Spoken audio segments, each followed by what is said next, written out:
Hello friends, welcome back to my YouTube channel Vaishnavi free education classes. Friends, इसके पहले हमने सौंदर्य शास्त्र और ग्रंथों में कला का वर्णन कंप्लीट तरीके से बहुत अच्छे से पढ़ लिया था।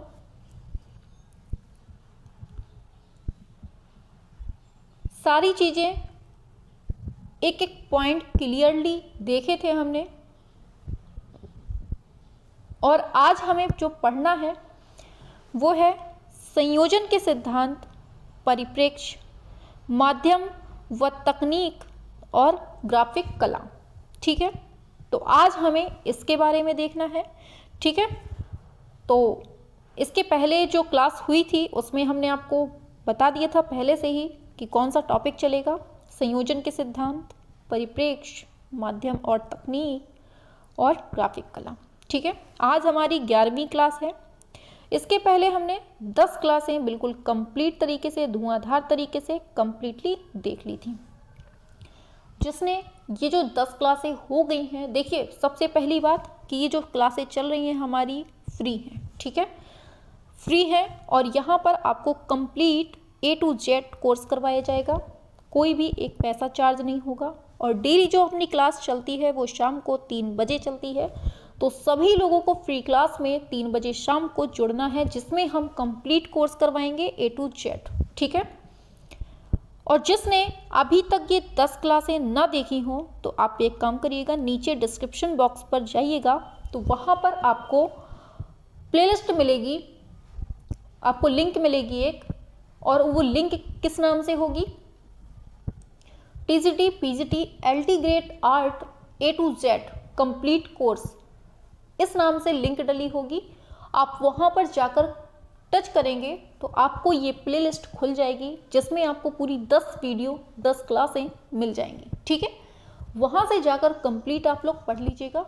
ठीक है, और चलिए तो फिर इसी के साथ अपनी क्लास स्टार्ट करते हैं अपनी। आज हम पढ़ेंगे सबसे पहले संयोजन के सिद्धांत। ठीक है, तो जल्दी से सभी लोग जुड़ जाइए, फिर अपनी क्लास बिल्कुल धुआंधार तरीके से स्टार्ट करें। ठीक है, और देखिए सारे पॉइंट, एक एक पॉइंट यहाँ पर इम्पॉर्टेंट है जो सीधे एग्जाम में छपता है। ठीक है, हाँ,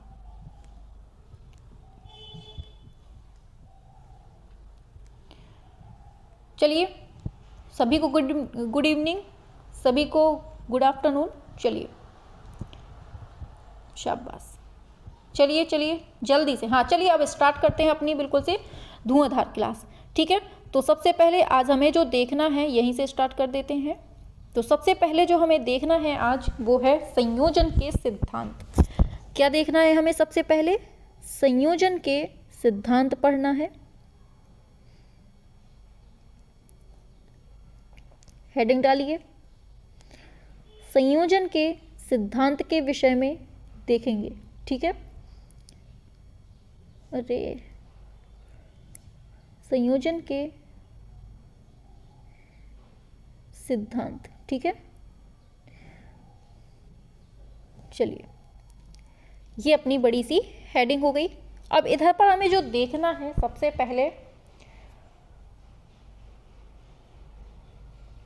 देखिए सबसे पहले आपसे क्वेश्चन पूछेगा कि ये संयोजन होता क्या है। सबसे पहला जो ये शब्द दिया है संयोजन, ये होता क्या है? तो आपको पता होना चाहिए कि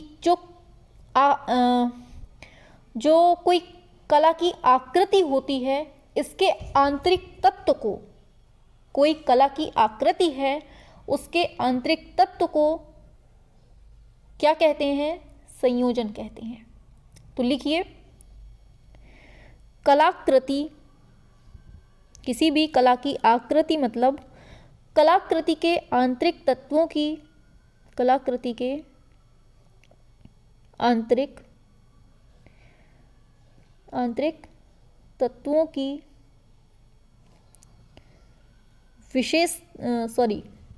तत्वों की व्यवस्था, आंतरिक तत्वों की व्यवस्था क्या कहलाती है? संयोजन कहलाती है। ठीक है, तो पता होना चाहिए किसी कला की आकृति के आंतरिक तत्वों की जो व्यवस्था होती है उसे क्या कहते हैं, संयोजन कहते हैं। ठीक है, और फिर पूछेगा आपसे कि संयोजन के जो सिद्धांत हैं वो कितने हैं। संयोजन के 6 सिद्धांत हैं जो आपको बिल्कुल से रटे होने चाहिए, मुंह जुबानी रटे होने चाहिए। ठीक है, तो 6 सिद्धांत कौन कौन से हैं। पहला लिखिए सहयोग। पहला क्या है सिद्धांत में, पहला है सहयोग। दूसरा लिखिए सामंजस्य। क्या है, पहला है सहयोग, दूसरा है सामंजस्य, और जो तीसरा है, चलिए नीचे कर लेते हैं इसको, चलिए, और जो तीसरा पॉइंट है सहयोग हो गया, सामंजस्य हो गया, और तीसरा है फिर संतुलन। ठीक है, अच्छे से समझना है सभी को। संतुलन हो गया, चौथा हो गया प्रभाविता। क्या हो गया, प्रभाविता हो गया। पांचवा हो गया लय, सभी लोग लिखते जाइए लय, और छठवां हो गया प्रमाण। ठीक है, जो लोग नोट्स बना रहे हैं सभी लोग अच्छे से समझिएगा और लिखते भी जाइए। ठीक है, सभी को पर्याप्त टाइम मिलेगा। चलिए,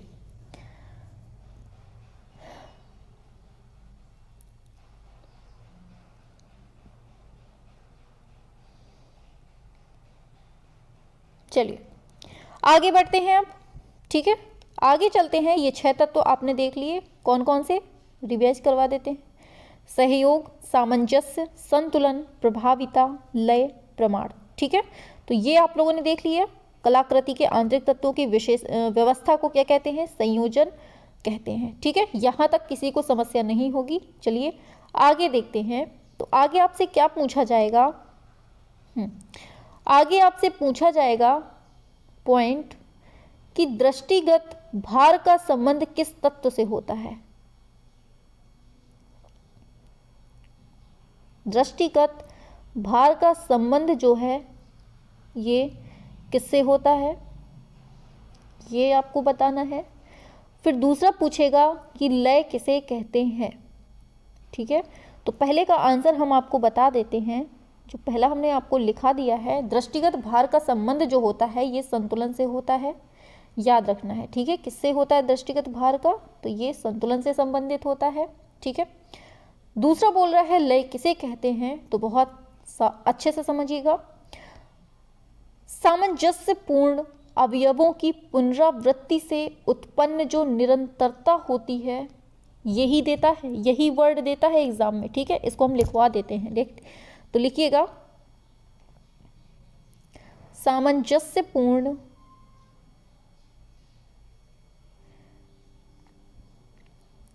अवयवों की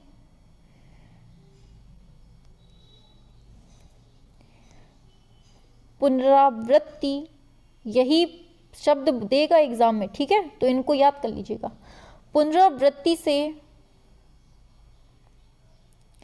उत्पन्न निरंतरता को ही हम क्या कहते हैं, लय कहते हैं। ठीक है, तो सामंजस्यपूर्ण मतलब एक तरह से बिल्कुल से सेट टाइप का, सेट होकर जो अवयवों की पुनरावृत्ति होती है उसके द्वारा जो निरंतरता होती है उसी को हम लय कहते हैं। देखिए, जब कोई आप गाना गाते हैं तो वो लय से बंधा होता है, मतलब वो सामंजस्य होता है उसमें अवयवों का, और वो बार बार उसी लय को दोहराना, मतलब उसी को जब बार बार आप पुनरावृत्ति करते हैं तो एक तरह की क्या बनती है, लय बनती है। इससे आप समझ सकते हैं। ठीक है,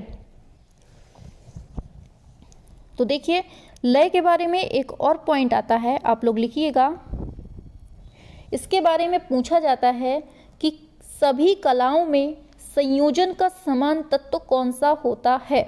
क्या पूछा जाता है, सभी कलाओं में संयोजन का समान तत्व जो होता है वो कौन सा होता है, ये यही होता है लय।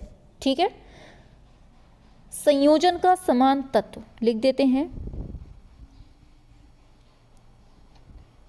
संयोजन का समान तत्व। ठीक है, याद रखना है, पूछा जा सकता है आपसे, ठीक है। तो पूछा जाएगा, अरे चलिए आ गया, पूछा जाएगा आपसे कि संयोजन का जो समान तत्व होता है वो क्या होता है, तो आपको याद रखना है क्या होता है, लय, ठीक है। यहाँ तक किसी को कोई समस्या नहीं हुई होगी, उम्मीद है। चलिए बढ़ें आगे।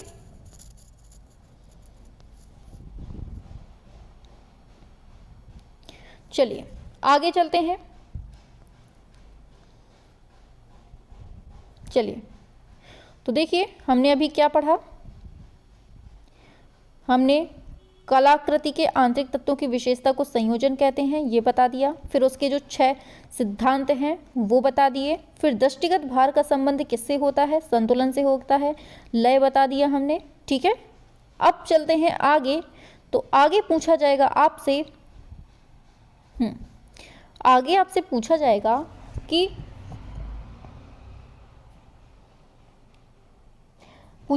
किसी विशेष गुण पर बल देने के लिए किस सिद्धांत का प्रयोग किया जाता है। ये सिद्धांत से चल रहे हैं क्वेश्चन, ठीक है, जो हम बोल रहे हैं, ये पॉइंट लिखा रहे हैं, ये सिद्धांत से हैं, ठीक है। तो पूछा जाएगा, लिख देते हैं, किसी विशेष गुण पर बल देने के लिए, विशेष गुण पर बल देने के लिए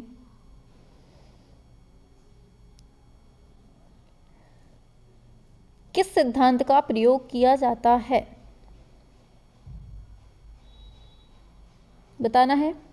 तो देखिए इसमें जो बल दिया जाता है कौन सा सिद्धांत का, तो इसमें पुनरावृत्ति का प्रयोग होता है, ठीक है। तो आपको याद रखना है कि किसी विशेष गुण पर बल देने के लिए किस सिद्धांत का प्रयोग करते हैं, तो इसमें पुनरावृत्ति का करते हैं, ठीक है। अभी हमने बताई थी, अभी हमने देखिए ऊपर बताया था ना कि सहयोग, सामंजस्य, संतुलन, प्रभाविता, लय, प्रमाण, तो इसी के बारे में पूछ रहा है कि किसी विशेष गुण पर बल देने के लिए किस सिद्धांत का प्रयोग करते हैं, तो आपको याद रखना है पुनरावृत्ति का करते हैं, ठीक है। चलिए आगे चलते हैं। पूछा जाएगा आपसे, देखिए पूछा जाएगा आपसे कि चित्र में सामंजस्य उत्पन्न करने में, चित्र में सामंजस्य उत्पन्न करने में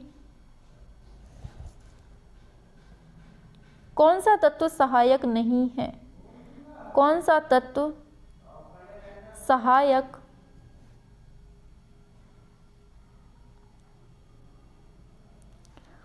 नहीं है, ठीक है। तो देखिए ऑप्शन दिए हैं, इसमें 4 ऑप्शन दिए हैं, तो आपको याद रखना है कि जो विरोध है ना, ये अपने सामंजस्य उत्पन्न करने में सहायक नहीं होता है, ठीक है। कौन, विरोध, तो आपको ये याद रखना है क्योंकि विरोध से क्वेश्चन पूछ लिया जाता है, ठीक है। तो आपको एक चीज़ याद रखनी है कि जो विरोध होता है ये चित्र में सामंजस्य उत्पन्न करने में सहायक नहीं होता है, ठीक है, ये विरोध करता है। तो देखिए आपको समझना क्या है, पहला है पुनरावृत्ति, क्या बोला है, किसी विशेष गुण पर बल देने के लिए किस सिद्धांत का प्रयोग करते हैं, तो आपको याद रखना है पुनरावृत्ति। दूसरा पॉइंट है चित्र में सामंजस्य उत्पन्न करने में कौन सा तत्व सहायक नहीं है, याद रखना है क्या, विरोध, ठीक है। ये पॉइंट दोनों आपको समझ में आ गए होंगे, ठीक है। पीछे हमने क्या बताया था, लय, ठीक है। तो देखिए लय के बारे में थोड़ा सा एक पॉइंट और लिख लीजिए। चलिए जो लय होती है ना, ये इसका संबंध किससे होता है, ये पूछा जाता है आपसे, ये लिख लीजिए थोड़ा सा। लय का जो संबंध होता है ये गति क्रम से होता है, ठीक है, गति से होता है। जब आप लोग गाएंगे, लय बनाएंगे तो उसमें गति तो आ ही जाती है, तो ये थोड़ा सा लिख लीजिए। ये भी पूछ लिया जाता है कि लय का जो संबंध है वो किससे है, ये गति से है, ठीक है। और इसके ऊपर हमने क्या बताया था, चलिए यहाँ से सही है। चलिए अब आगे बताते हैं आपको नेक्स्ट पॉइंट जो बहुत पूछा जाता है, तो नेक्स्ट पॉइंट जो है, चलिए जो नेक्स्ट पॉइंट है, संतुलन का संबंध पूछ लिया जाता है। जो अभी हमने ये पढ़ाए हैं संयोजन के सिद्धांत, उन्हीं से क्वेश्चन चल रहे हैं अभी, ठीक है। तो संतुलन का जो अर्थ होता है पूछा जाता है, संतुलन का संबंध किससे है, तो ये आपको याद रखना है कि जो चित्रतल होता है, जो चित्रतल होता है इसके विभिन्न भागों से इसका संबंध होता है, ठीक है। संतुलन का जो संबंध होता है वो चित्रतल के विभिन्न भागों से होता है, ठीक है। तो ये चीज़ आपको पता होनी चाहिए, ठीक है। फिर बोलेगा प्रभाविता से क्या मतलब होता है, ये सब संयोजन के सिद्धांत हैं, ठीक है, समझिएगा। जो पॉइंट बनते हैं एग्जाम में वही हम आपको अच्छे से छपवाए दे रहे हैं, ठीक है। तो अच्छे से पढ़ते जाइए। पूछा जाएगा प्रभाविता से क्या तात्पर्य होता है, ये क्या होता है, तो आपको याद रखना है कि किसी एक आकृति को अन्य आकृतियों की तुलना में प्रमुखता देना क्या कहलाता है, प्रभाविता। तो यही आपको लिखना है, लिखिए सभी, प्रभाविता किसे कहते हैं, तो लिखिए किसी एक आकृति को, किसी एक आकृति को अन्य आकृतियों की तुलना में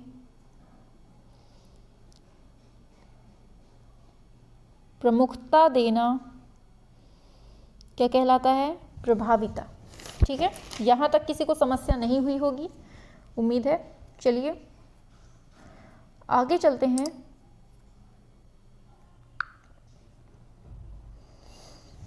चलिए तो देखिए प्रभाविता देख लिया। अब पूछा जाता है कि देखिए क्वेश्चन पूछा गया है लास्ट ईयर में कि चित्र में प्रभाविता किस प्रकार उत्पन्न की जा सकती है। चित्र में प्रभाविता किस प्रकार उत्पन्न की जा सकती है, तो आपको याद रखना है कैसे उत्पन्न की जा सकती है। चित्र में प्रभाविता तो कैसे उत्पन्न की जा सकती है, तो आपको पता होना चाहिए किसी एक तत्व की प्रमुखता से। किससे, किसी एक तत्व की प्रमुखता से। तो किसी एक तत्व का प्रमुख गुण हम बता देंगे तो उसमें प्रभाव का गुण आ जाता है। तो ये चीज़ आपको पता होनी चाहिए, ठीक है। तो यहाँ तक किसी को कोई समस्या नहीं हुई होगी, सब कुछ हमने क्लियरली बता दिया है। कहीं भी हमने ऐसा पॉइंट नहीं छोड़ा है जहाँ से क्वेश्चन बन जाए और आप कर ना पाएँ, ठीक है। सारे पॉइंट बता रहे हैं, सब कुछ बता रहे हैं, ठीक है। तो आपको समझ में आ गया होगा। चलिए चलिए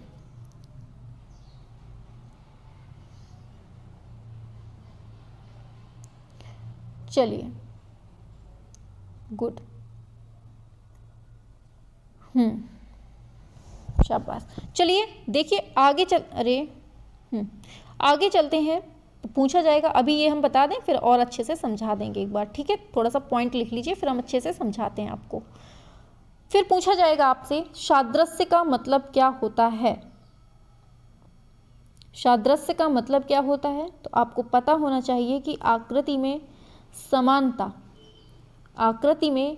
समानता को ही हम क्या कहते हैं, तो ये हम क्या कहते हैं, सादृश्यता कहते हैं, ठीक है। तो सादृश्य का मतलब क्या होता है, आकृति में समानता को ही हम सादृश्य बोलते हैं। फिर पॉइंट है प्रमाण क्या होता है।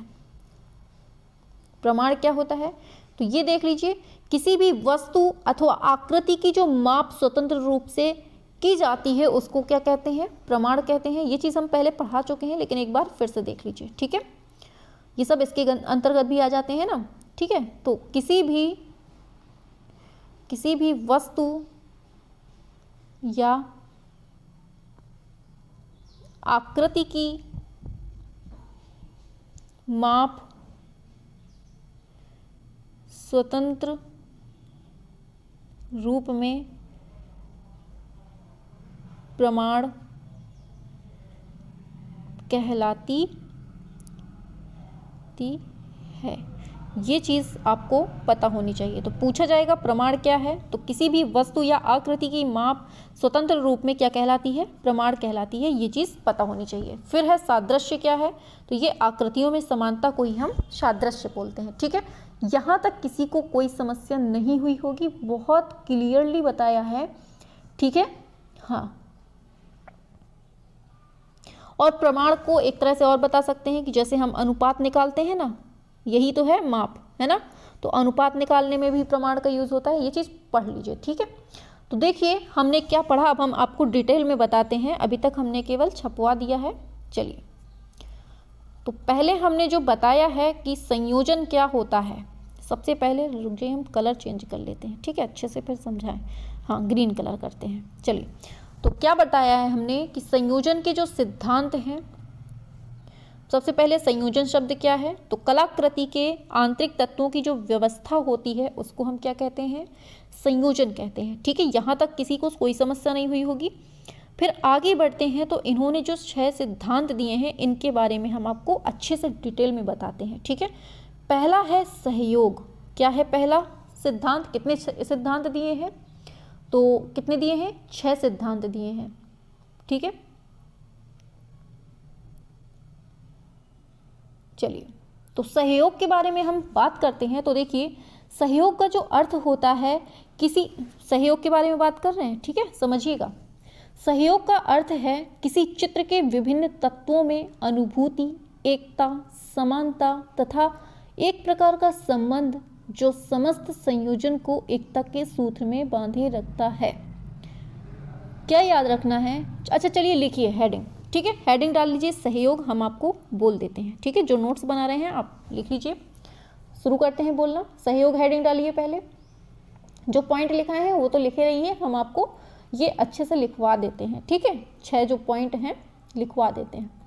डालिए हेडिंग सहयोग, या फिर इसी को हम एकता भी बोलते हैं। ठीक है, ऑब्लिक करके लिख लीजिए, या एकता, दोनों एक ही चीज़ है। हेडिंग डाल ली होगी, चलिए लिखिए। तो देखिए, लिखिए सहयोग का अर्थ है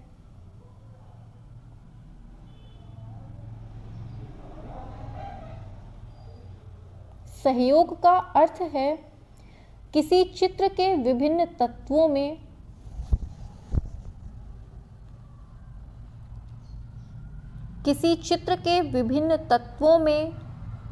अनुभूति, एकता,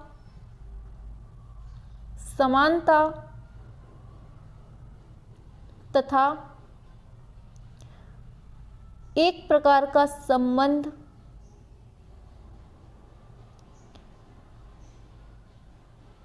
जो संयोजन को एकता के सूत्र में बांधे रखता है।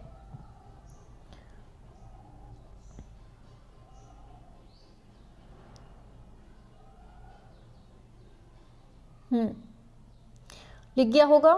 तो हमने क्या बोला, संयोग का अर्थ है किसी चित्र के विभिन्न तत्वों में अनुभूति, एकता, समानता तथा एक प्रकार का संबंध जो समस्त संयोजन को एकता के सूत्र में बांधे रखता है। ठीक है, लिखिए फिर नीचे से पॉइंट बनाकर, इसी में नीचे पॉइंट ऐसे स्टार बनाकर लिखिए।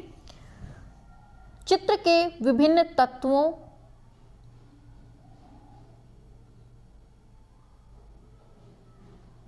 ये आपसे पूछा जाएगा, जो हमने स्टार लगा के लिखवाए बोल रहे हैं, ये इंपॉर्टेंट है। तो चित्र के विभिन्न तत्वों तर्क संबंध को सहयोग कहते हैं। कुल मिलाकर यही है कि विभिन्न तत्वों के तर्क संबंध को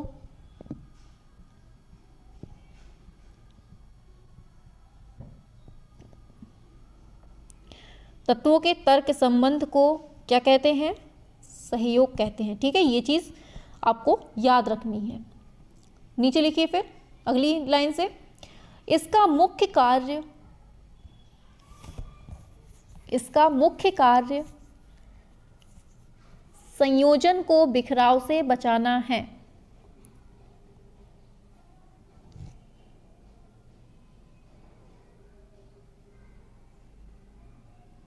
ठीक है, अब सहयोग भी दो प्रकार का होता है, तो ऐसे करके डाल लीजिए कि सहयोग के कितने प्रकार हैं, दो प्रकार हैं। पहला है साधारण सहयोग, दूसरा है जटिल सहयोग।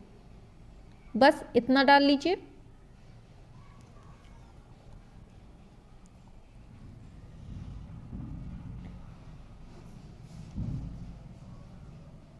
ठीक है।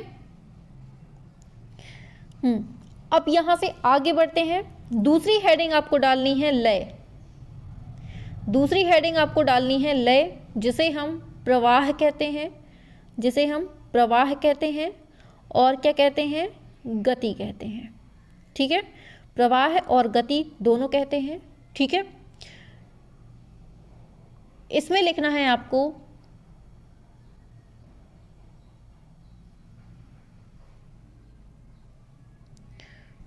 डाल ली हेडिंग। चलिए लिखिए, चित्रभूमि पर दृष्टि के स्वतंत्र। बोल रहे हैं आप लोग, आराम आराम से लिखिए। ठीक है, प्रवाह का अर्थ क्या होता है लिखना है अब आपको, चित्रभूमि पर दृष्टि के स्वतंत्र एवं विचरण गति से होता है।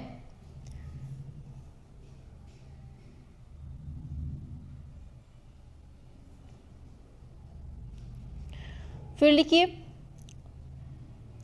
प्रवाह युक्त चित्र में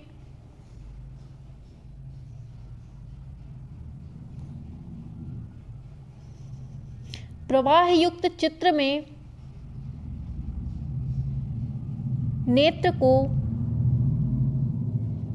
उलझन एवं विरोधाभास का सामना करना नहीं पड़ता है।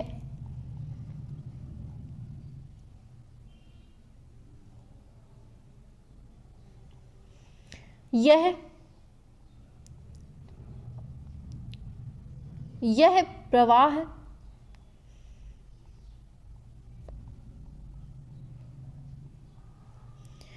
सारे पॉइंट इंपॉर्टेंट है जो लिखा रहे हैं। ठीक है, यह प्रवाह रेखा कॉमा रूप कॉमा वर्ण अथवा तान सभी मिलकर उत्पन्न करते हैं। यह प्रवाह रेखा रूप वर्ण अथवा तान सभी मिलकर उत्पन्न करते हैं।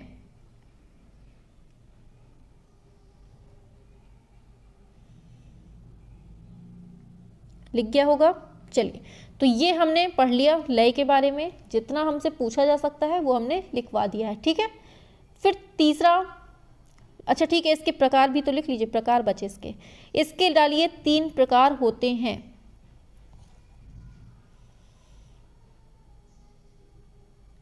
डालिए 3 प्रकार होते हैं।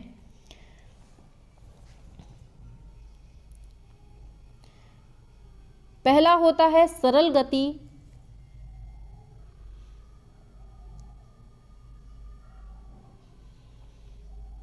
दूसरा होता है कोणीय गति,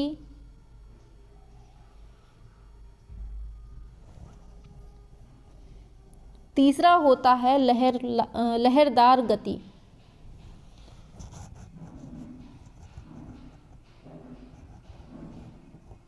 तीनों लिख गए।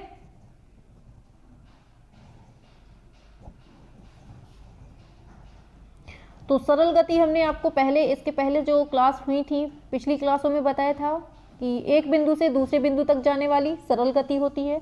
कोणीय गति कैसी होती है, कोणदार टूटी रेखाओं के रूप में होती है ये। ठीक है, और लहरदार कैसी होती है, हमने आपको बताया था जैसे पहाड़ होता है। ठीक है, पहाड़ की आकृति बनाते हैं। फिर इसमें लिखिए नीचे, इसी में मानव प्रकृति लिखिए, यहां से क्वेश्चन बनता है, स्टार बना के डालिएगा। ठीक है, देखिए, मानव प्रकृति लहरदार गति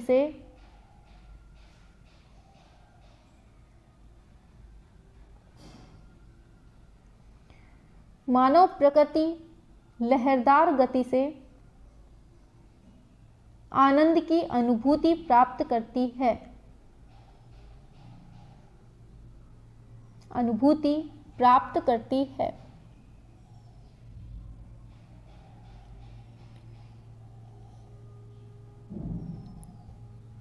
फुल स्टॉप लगाइए।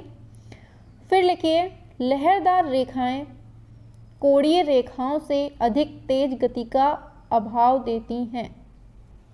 लहरदार रेखाएं कोणीय रेखाओं से अधिक तेज गति का अभाव देती हैं।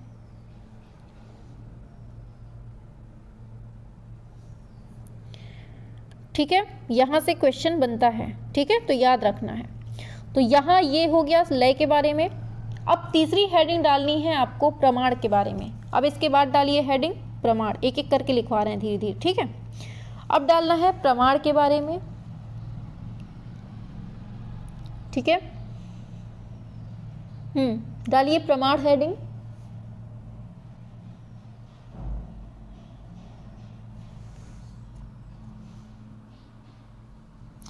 इसमें लिखिए प्रमाण को संबद्धता का सिद्धांत भी कहा जाता है। लिखना है प्रमाण को संबद्धता का सिद्धांत भी कहा जाता है।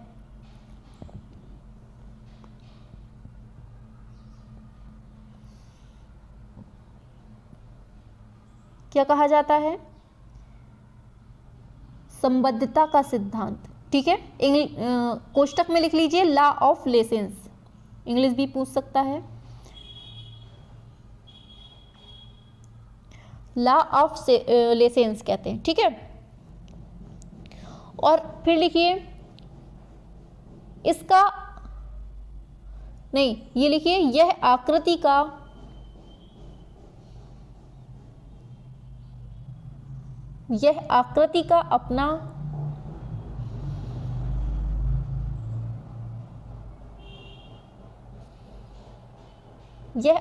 का अपना परिमाण, लंबाई, चौड़ाई, कोष्टक में लिख लीजिए, का संबंध तथा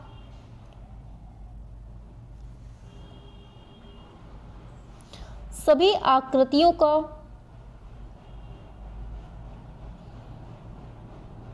एक दूसरे से संबंध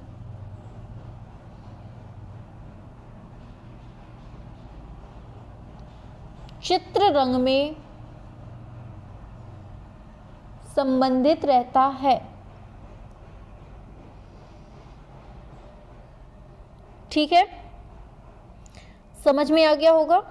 तो ये था प्रमाण के बारे में, लंबाई चौड़ाई, वही चीज हमने बताई है शॉर्ट में, वही इसमें हमने थोड़ा सा डिटेल में लिखवा दिया है। ठीक है, लेकिन ये याद रखना है कि इसको क्या कहते हैं? संबद्धता का सिद्धांत भी कहते हैं, लॉ ऑफ लेसेंस। ठीक है, यहां तक हो गया।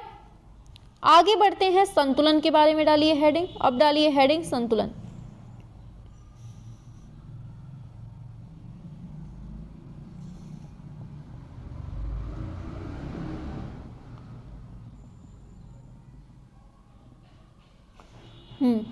चलिए इसमें लिखिए चित्र में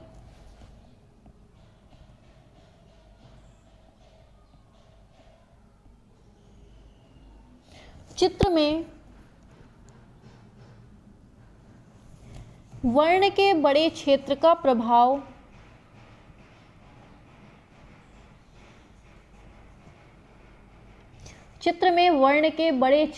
प्रभाव डार्क होना चाहिए।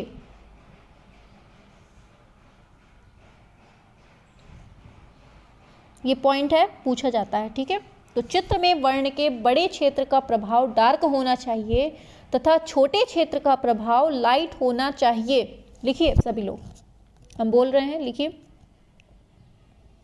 इससे यही पॉइंट बनता है। ठीक है,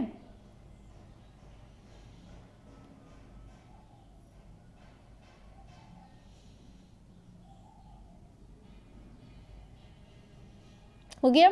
चलिए फिर नीचे स्टार बनाकर डालिए।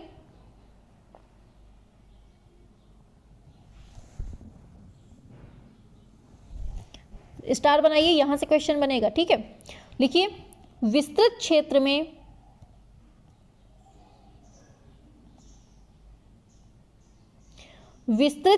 में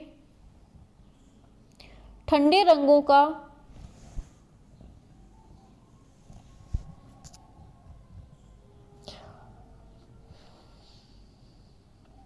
विस्तृत क्षेत्र में ठंडे रंगों का या शांत रंगों का प्रयोग करना चाहिए?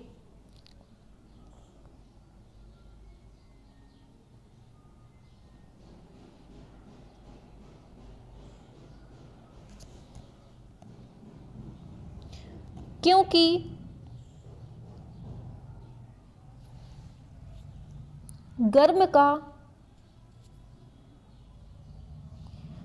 गर्म का दृष्टि भार एवं तरंग गति अधिक होती है।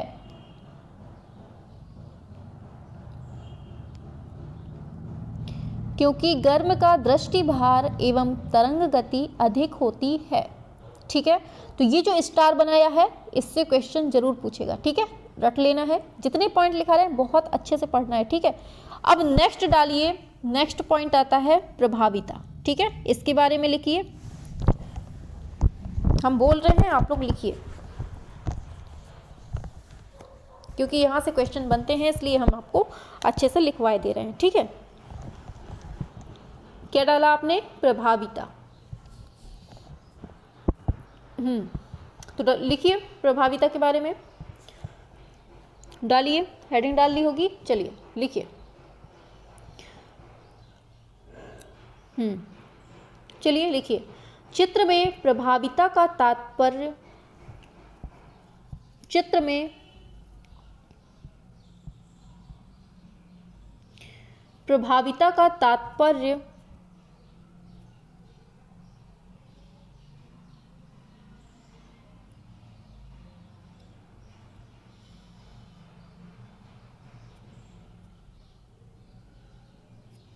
चलिए कहाँ तक लिखा? चलिए, चित्र में प्रभाविता का तात्पर्य उस सिद्धांत से है जिसके द्वारा दृष्टि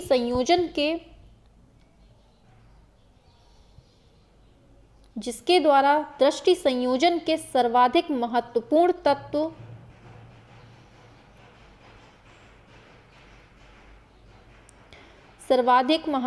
तत्व प्राप्त होते हैं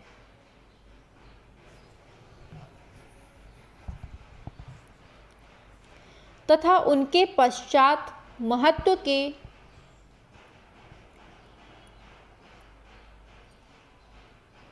के क्रमानुसार अन्य तत्वों पर दृष्टि जाती है।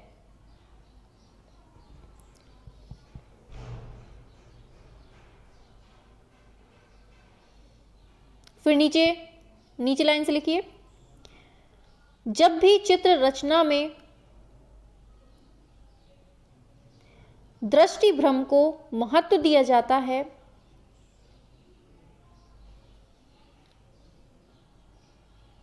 तब प्रभाविता का सिद्धांत प्रयुक्त होता है। यहां से क्वेश्चन बनेगा। ठीक है,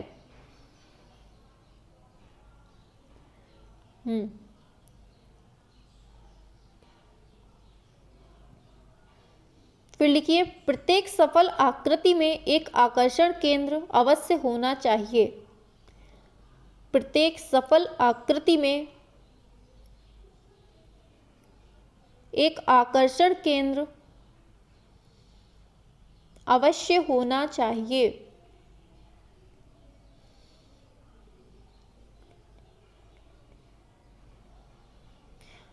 फिर लिखिए नीचे लाइन से पॉइंट बना के।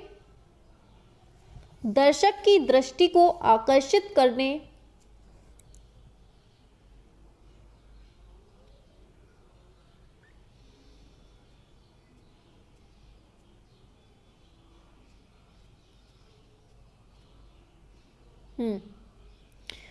दर्शक की दृष्टि को आकर्षित करने वाले तत्व के अभाव में चित्र निर्बल रह जाता है।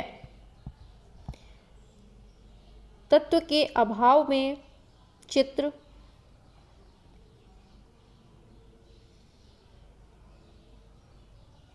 निर्बल रह जाता है।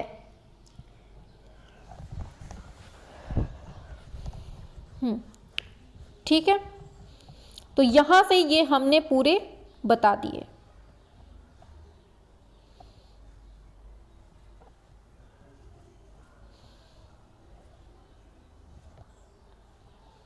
चलिए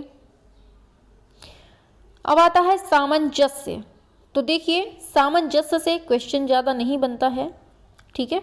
बाकी हमने जो पॉइंट ऊपर लिखा दिए हैं उनको आपने पढ़ लिया, और ये जो हमने लिखा दिया है इनको पढ़ लीजिएगा, ठीक है। यहाँ से केवल इतने ही। आगे अब हम बढ़ते हैं नेक्स्ट पॉइंट की तरफ। तो आता है हमारा परिप्रेक्ष्य, ठीक है। यहाँ से केवल इतना ही पूछेगा, ठीक है। तो चलिए देखते हैं, यहाँ से इतना ही पूछेगा। आगे है परिप्रेक्ष्य, ठीक है। तो अब हमें क्या करना है, परिप्रेक्ष्य के बारे में पढ़ना है, ठीक है। चलिए कहाँ गई, चलिए यहाँ से अब डालते हैं, ठीक है। हाँ, तो यहाँ से आपको हेडिंग डालनी है बड़ी सी, परिप्रेक्ष्य। जहाँ पर बोलकर लिखाने की बात होगी हम वहाँ पर लिखवा भी देंगे, और जहाँ पर खुद लिखने वाली बात है वहाँ हम अभी तक लिखते भी आ रहे हैं, ठीक है। तो देखिए परिप्रेक्ष्य क्या होता है, तो आपको समझ में आना चाहिए कि चित्र में दूरी और निकटता का जो सिद्धांत है वो यही देता है, ठीक है। परिप्रेक्ष्य का जो मतलब होता है, चित्र में दूरी और निकटता का सिद्धांत जो देता है वो यही परिप्रेक्ष्य देता है। और दूसरा पॉइंट आता है वातावरणीय और रंगात्मक, ये भी इसके अंतर्गत आता है, ठीक है। चलिए इसकी परिभाषा लिखते हैं परिप्रेक्ष्य की। डालिए हेडिंग परिप्रेक्ष्य, हम लिखवा देते हैं बोलकर इसको भी।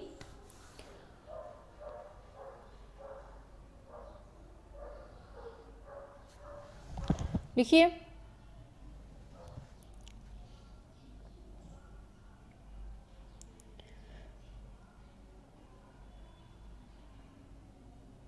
चलिए देखिए, तो परिप्रेक्ष्य के बारे में क्या बोलेगा, परिप्रेक्ष्य का मतलब क्या होता है। सबसे पहले आप समझिए कि परिप्रेक्ष्य का मतलब क्या होता है। तो आपको पता होना चाहिए परिप्रेक्ष्य का मतलब होता है क्या, वस्तु की स्थिति। परिप्रेक्ष्य का मतलब होता है वस्तु की स्थिति, ठीक है। समझिएगा अच्छे से। टीजीटी पीजीटी एलटी जिस एग्जाम में भी आर्ट आती है सारे के लिए ये इंपॉर्टेंट है, और जितने पॉइंट पढ़ाएंगे यहीं से क्वेश्चन बनेगा, ठीक है। हाँ, तो परिप्रेक्ष्य बता दिया हमने, वस्तु की स्थिति को ही हम परिप्रेक्ष्य बोलते हैं, ठीक है। हाँ, अब पूछेगा आपसे कि परिप्रेक्ष्य चित्र में किस प्रकार सहायक होता है। तो आपको याद रखना है, कुल मिलाकर जितना बता रहे हैं उतना याद रखना है। लिखिए, चलिए हम आगे बढ़ के लिखते हैं, ठीक है। यहाँ से आपको लिखना शुरू करिए। तो देखिए, लिखिए परिप्रेक्ष्य के माध्यम से, परिप्रेक्ष्य के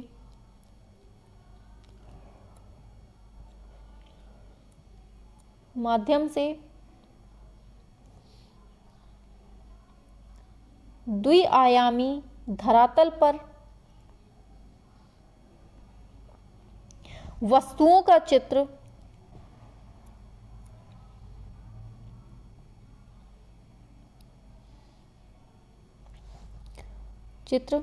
त्रिआयामी प्रभाव के साथ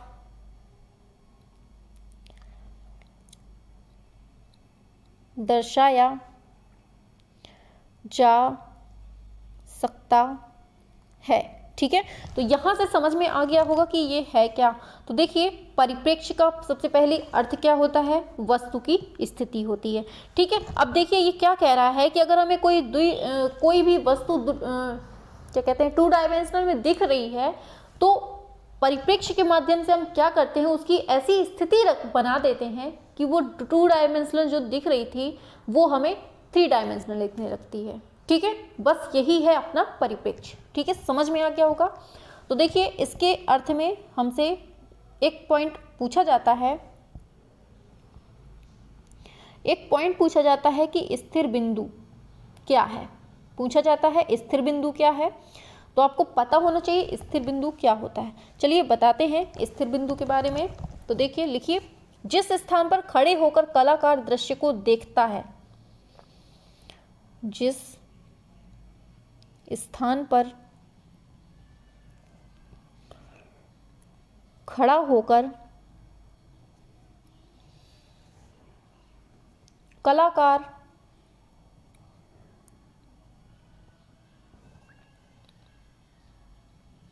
दृश्य को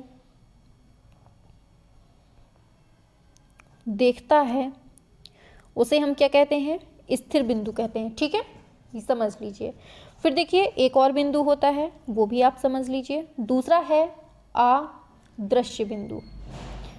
कौन सा है? अदृश्य बिंदु। ये भी आप देख लीजिए। पहला था स्थिर बिंदु, दूसरा है अदृश्य बिंदु। इसके बारे में आप पढ़िए। तो देखिए अदृश्य बिंदु क्या होता है इसके बारे में। अच्छा चलिए लिखिए इसके बारे में। ठीक है, दूसरे कलर से लिख देते हैं, नहीं मिक्सअप हो जाएगा। ठीक है, देखिए अदृश्य बिंदु तो क्षितिज रेखा। समझ में तो आ रहा है ना? आज देखिए हम थोड़ा सा लिखवा भी रहे हैं क्योंकि ये लिखवाना जरूरी है, इंपॉर्टेंट है, पूछा जाता है। ठीक है, तो क्षितिज रेखा के जब तक ये लिखवाएंगे नहीं तब तक आप समझेंगे भी नहीं, इसलिए हमने आपको बोलकर लिखवा दिया। अब हम आपको पॉइंट में बताते हैं। ठीक है, बिंदु क्षितिज रेखा के वे बिंदु जहां आकृतियों की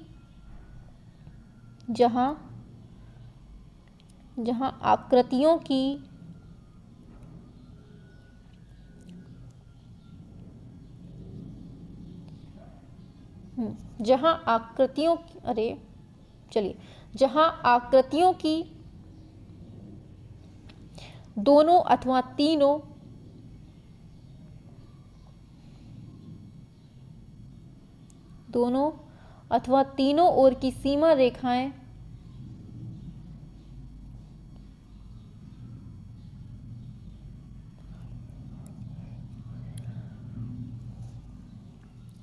आपस में आकर मिलती हैं,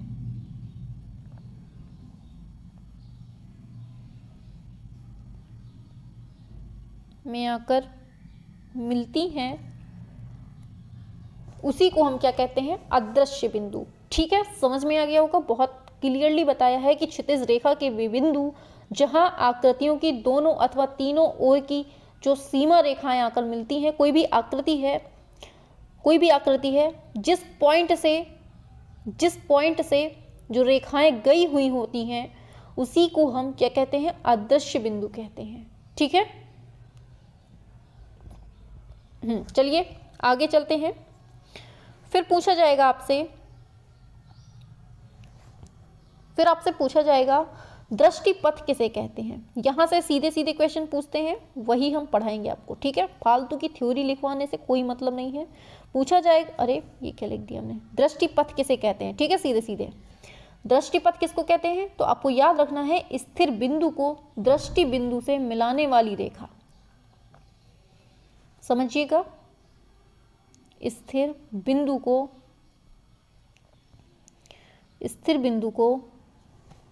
दृष्टि बिंदु से, ऐसे ही सीधे लिखा रहेगा पेपर में, यही लाइन लिख के आएगी। ठीक है, स्थिर बिंदु को दृष्टि बिंदु से। और देखिएगा जब पेपर आपके हाथ में होगा तो हमारी क्लास से कितना कुछ आता है। ठीक है, दृष्टि बिंदु से मिलाने वाली रेखा को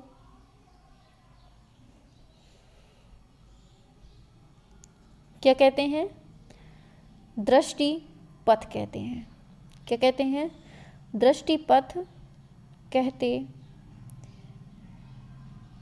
हैं। ठीक है, ये चीज आपको दिमाग में रखनी है। तो दृष्टिपथ किसको कहते हैं? स्थिर बिंदु को दृष्टि बिंदु से मिलाने वाली जो रेखा होती है ये दृष्टिपथ होती है। ठीक है, चलिए एक और पूछा जाता है। एक और क्या पूछा जाता है बताते हैं। स्थितिजन्य लघुता, ये पूछा जाता है। क्या है? स्थितिजन्य लघुता क्या होती है, ये पूछा जाता है। ठीक है, तो इसके बारे में देख लेते हैं क्या है। तो देखिएगा, किसी निश्चित कोण से, लिखिए, किसी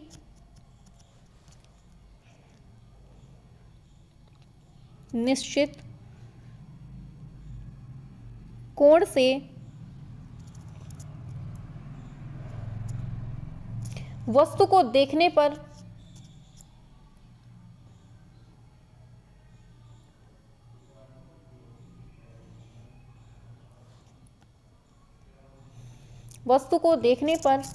उसमें जो लघुता आ जाती है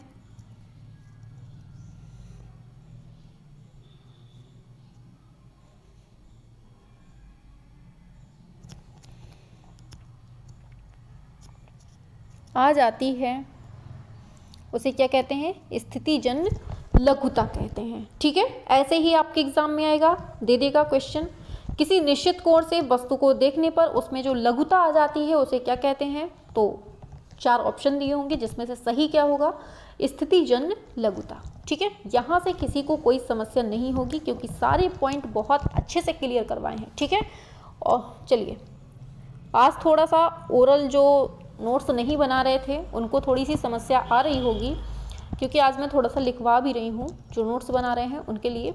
ठीक है, क्योंकि यहाँ पर हम फ्री कोर्स करा रहे हैं तो ऐसा तो है नहीं कि मतलब कंप्लीट कोर्स करा रहे हैं साथ में फ्री भी है, तो कंप्लीट करवा रहे हैं तो ऐसा तो है नहीं कि हम केवल पॉइंट में ही बताते चले जाएं। थोड़ा सा थ्योरी तो हमें लिखवानी पड़ेगी क्योंकि जहाँ से क्वेश्चन बनते हैं एग्जाम में वो तो हमें लिखवाना ही लिखवाना है, भले ही हम थ्योरी के रूप में लिखवाएं या फिर पॉइंट के रूप में। ठीक है, तो हम सभी को मिक्सअप करते हुए चल रहे हैं। ठीक है, कि कहीं से भी क्वेश्चन बाहर ना जाए। चलिए देखते हैं आगे बढ़ते हैं। तो देखिए आगे क्या पूछा जाएगा आपसे, आगे पूछा जाएगा, देखिए आगे पूछा जाएगा आपसे कि परिप्रेक्ष्य सिद्धांत में किसका महत्व होता है। परिप्रेक्ष्य अभी जो पढ़ा हमने, परिप्रेक्ष्य सिद्धांत में किसका महत्व होता है, तो आपको याद रखना है दूरी और नेक्ट्स का।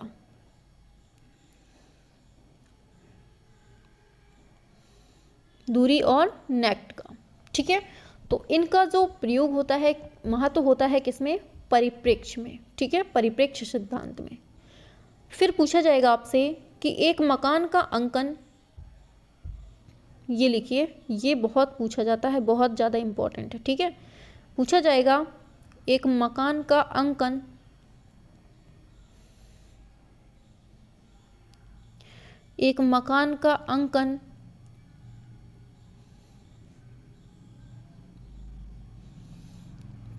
परिप्रेक्ष्य के कौन से सिद्धांत से बना होता है, तो आपको याद रखना है कौन से सिद्धांत से, तो ये होता है अपना रैखिक परिप्रेक्ष्य। कौन सा, रैखिक परिप्रेक्ष्य। ठीक है, ये बिल्कुल से आपको पता होना चाहिए क्योंकि ये बहुत पूछा जाता है मकान वाला। ठीक है, मकान का अंकन किस परिप्रेक्ष्य के अंतर्गत आता है, तो ये रैखिक परिप्रेक्ष्य। ठीक है, यहाँ तक किसी को समस्या नहीं हुई होगी।